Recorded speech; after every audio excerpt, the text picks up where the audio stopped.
Okay, so we're on to week 2 of the IKEA sketching task. Last week we done some orthographic sketches where we should have a final design designed, and this is what we're going to use for task 2. Task 2 is to produce a pictorial sketch of the IKEA toy. The view you have chosen should make sense for the type of product you are doing. For National 5 graphics, you need to get used to this sort of terminology where it's going to say produce a pictorial sketch, or in the last one, produce a preliminary orthographic sketch. What pictorial essentially means is it's a 3D drawing. I think of it as saying produce a picture, and then I remember that that's 3D. So the types of pictorial drawings you can pick are isometric, oblique, any perspective drawn, or a planimetric. Some of them aren't going to work for what we're doing. We're doing a toy that is mostly cylindrical. If you're doing a perspective drawing, it gets quite hard to do them as the circles will then get cascading smaller as they go further to the vanishing point. They're more used for things like buildings and houses. The view that I've picked is an isometric drawing. These are good for circles. Drawing consistent circles is probably the hardest part of it, but it ends up looking quite nice. If you're doing maybe one of the vehicles, maybe perspective's appropriate, and maybe oblique is appropriate, but I think the best thing to do is to try and do an isometric. For this task, it's not a very long task. You're just doing one drawing. Like the last one, we done 3 drawings.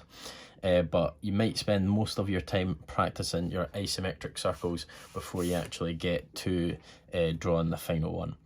This drawing maybe took me about 10 minutes, but I had to practice first, getting all my construction lines, and maybe this took me a couple of attempts where I had to rub some things out as well. So don't worry if your first attempt isn't any good.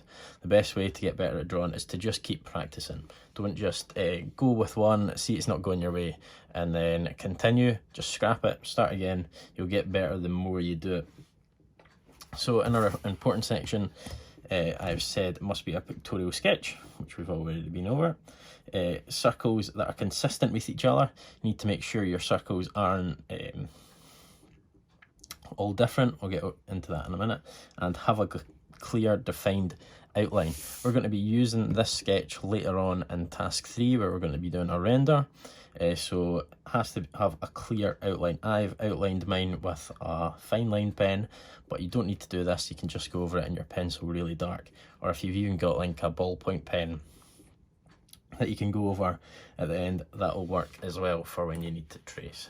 So the way that I would start out this is by drawing in my isometric starting point, sometimes called your crow's feet, where you've got a little point here and it looks like a little crow's feet.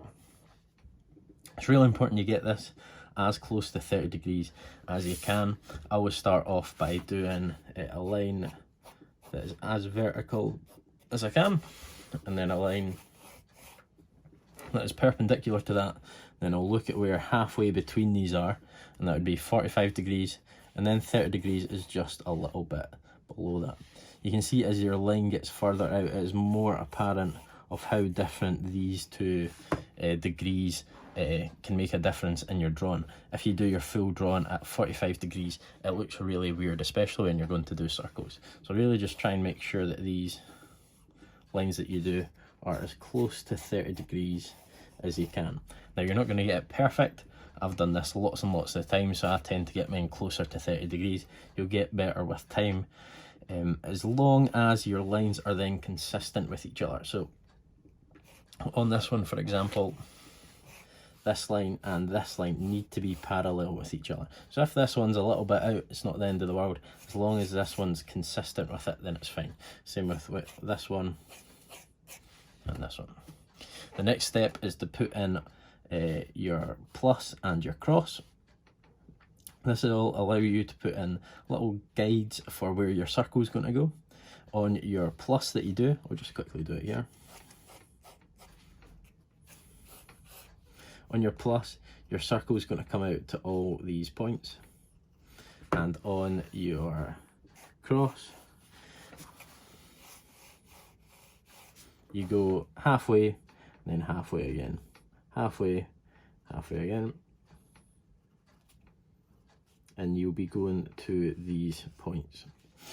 On this one that I have started, you can see I've drawn it a bit bigger, and it's more apparent for when I was doing my halfway and then halfway again marks, that sometimes when I went round with my pencil, they weren't quite meeting with that. It's totally up to you. It's just with practice you'll get used to what an isometric circle should look like, and if you miss your points, it's not the end of the world.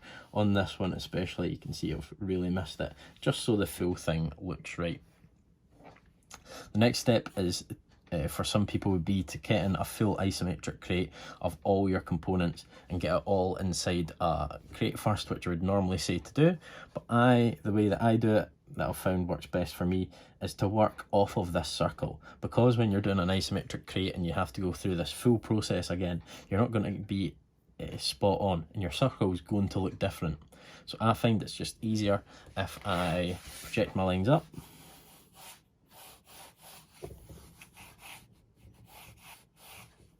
and then on this,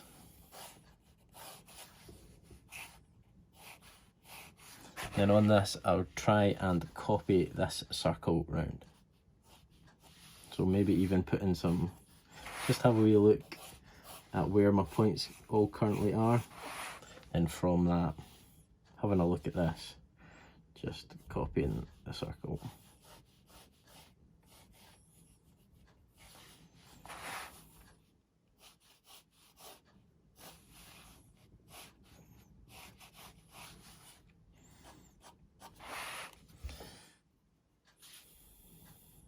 And for the toys that we're doing, there's a little indent around here because the face is slightly indented. So then I'm just copying around this circle, and I'm going to start drawing in the face. Then I'm just copying this circle.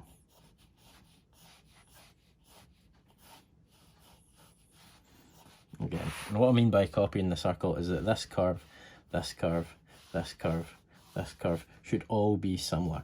I'm noticing this is maybe just needs to come down just a wee bit more, and I'm just drawing it all nice and light. Then for my hat, it comes back out to about here.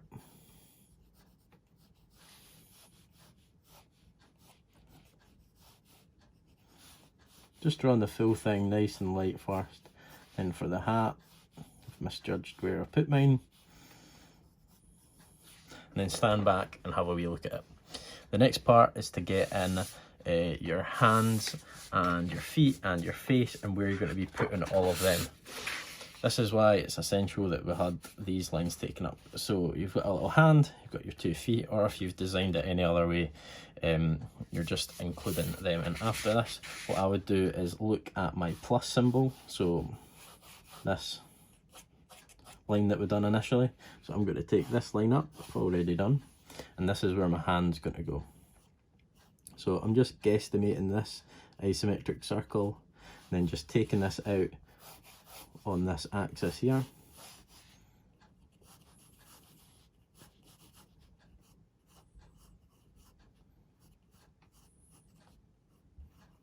And putting another part.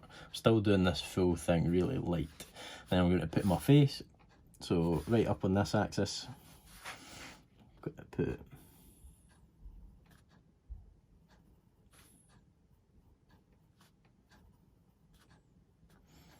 his face, and then the feet. The feet are probably the hardest part. I don't even think I got it particularly perfect, because you have just a little bit more of it disappearing as it's going round the curve. So I'd draw it in 2D first. So on this flat surface, I'd draw sort of a weird circular shape, and then bring it up and around to create this shape. So I hope that helped. If you've got any questions on that, then just ask me in the comments. Thank you.